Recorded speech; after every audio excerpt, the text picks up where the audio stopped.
properly engage with the sculptures, you will need both your hands free. So, if you do not have a very secure pocket, please place your phone in one of the phone pouches located in the corner of the gallery.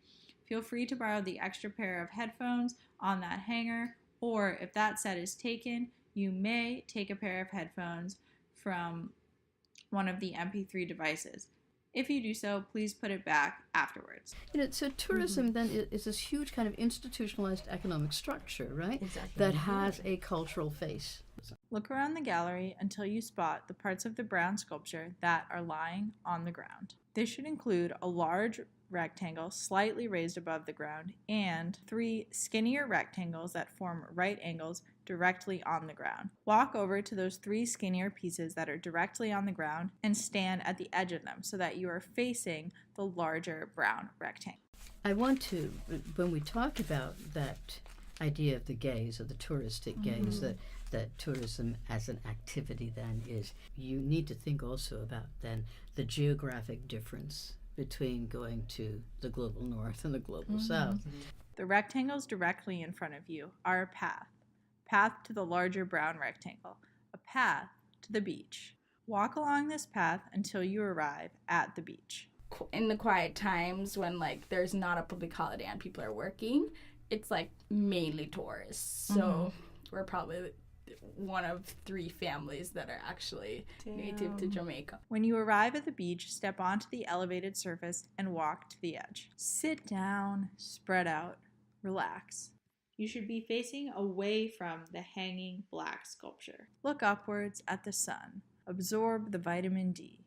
This is your vacation. You've been waiting a long time to come here, to have the ocean breeze rustle your hair, to feel the sand between your toes.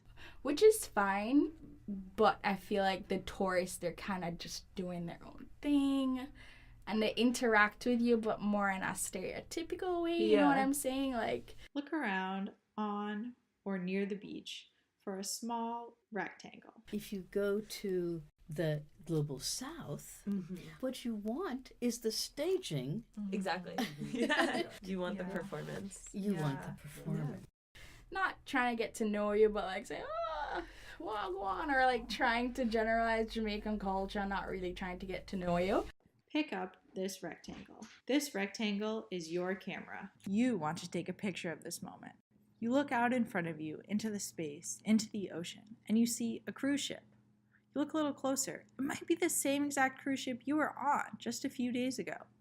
So I want to ask you to think about the way in which the cruise ships will come in. And of course, what you want to think about is this kind of really horrific parallel between the slave ships and the cruise ships. It's a kind of historic craziness. To hold your camera properly, make sure that the little brown rectangular cube is in the top right-hand corner. Your viewfinder is a smaller rectangle directly below this cube. As you look out, make sure that the cruise ship is in your viewfinder, and to snap a photo, gently press the rectangular cube. The Minister of Tourism there talked about how the country keeps taking in more and more people every year, and now the amount of tourists visiting the island each year surpasses the population by 1 million. When you think about the real dynamics there, who owns what, it doesn't help our economy that much, which is kind of sad. So a lot of it definitely just goes back to Europe and America because a lot of them own the hotels. Now turn a little further so that the cruise ship is outside of your viewfinder. You need a picture where there is no evidence of other humans. Snap a photo. It's a misleading statistic, and that's just typical of our government. Even when they're advertising these, okay, we're putting in these new highways and it's going to make life so much more efficient for the average Jamaican citizen because you're going to have like get so fast into Kingston, your commute times aren't going to be as bad. When you look at the prices, the toll prices, like the average Jamaican cannot afford that. Now sit back and spread your legs out. Take a picture of your tan legs. You've been working on this tan the whole trip. That photo is perfect for Instagram. So what happens is it benefits like either the 1% who can afford it. It's good for like the tourists, and then we're just in the same struggle, but an increase, like our taxes are going to something that we can't even benefit from, you know? Yeah. Right.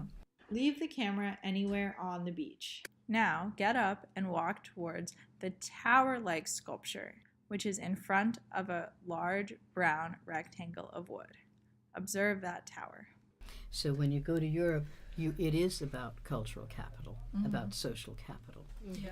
If you go to Europe and you do not see the Eiffel Tower, What are you even doing in Europe? yeah exactly. You have to have seen it. It is several years later, and you are traveling in Europe. Here you are, in front of the tower. But then that's not sufficient. You have to go from that to, oh yes, I saw that when I was a kid. As you observe the tower, you recall an anecdote told to you by a friend before you left. He said, behind the tower is a beautiful part of the city, a hidden part, a part where almost no tourists go, filled with cafes and chocolate shops. You have to go. You crane your neck, but you can't quite see behind the tower. So you look around for something to get onto. Turn your head left and right, and then you see it, the swing. Walk over to the swing hanging from the ceiling. This is how you can see behind the tower. And now I'm gonna really see what the French people really are like. So that's the desire then to go behind the scenes. The acknowledgement, often unarticulated, that this tourism is a spectacle that has been shaped and made for you. There are many people and things around you, so you know you can't swing very far. But you can swing, and you will. You get on the swing and swing. As you swing, you look behind the tower. You can see a little more than you could before, but not that much. You want to see more. Get off the swing. About the real self, about real life. Am I really living? Am I really alive? Yeah. Now, reach your arms above your head and grab the coarse rope of the swing. Using the muscles in your upper body, pull yourself upward so that you can stand on top of the swing. If this feels uncomfortable or unsafe, you do not have to do it. As you stand on the swing, swinging gently, you can finally see above the tower. You can see the city. So that tourism then is absolutely the engagement with this idea. The city looks so cool. You've got to go. Slowly and carefully lower yourself off the swing and walk behind the tower. It's like saying, can the eye see itself, if that makes sense? Now that you are behind the tower, kneel down in front of the city. Wow, there's not a single other tourist in sight. How can you, the tourist, see what people are like when there are no tourists around? Because your presence itself then distorts it in a very significant way. Yeah. There are 2 maps of the city to help you find the authentic European chocolate. To find the first piece of chocolate, locate the configuration of light wood that is pointed out by the arrow in diagram 1. Once you have done that, use the left side of diagram 2 to find the small horizontal piece of brown wood, which is the chocolate. Once you've found it, remove it, bring it to your nose, smell it. Ah, heavenly. You have to find the other place. See if the chocolate's even better. It's a return to the self through history. So again, if you're seeking the move away from alienation, modern alienation.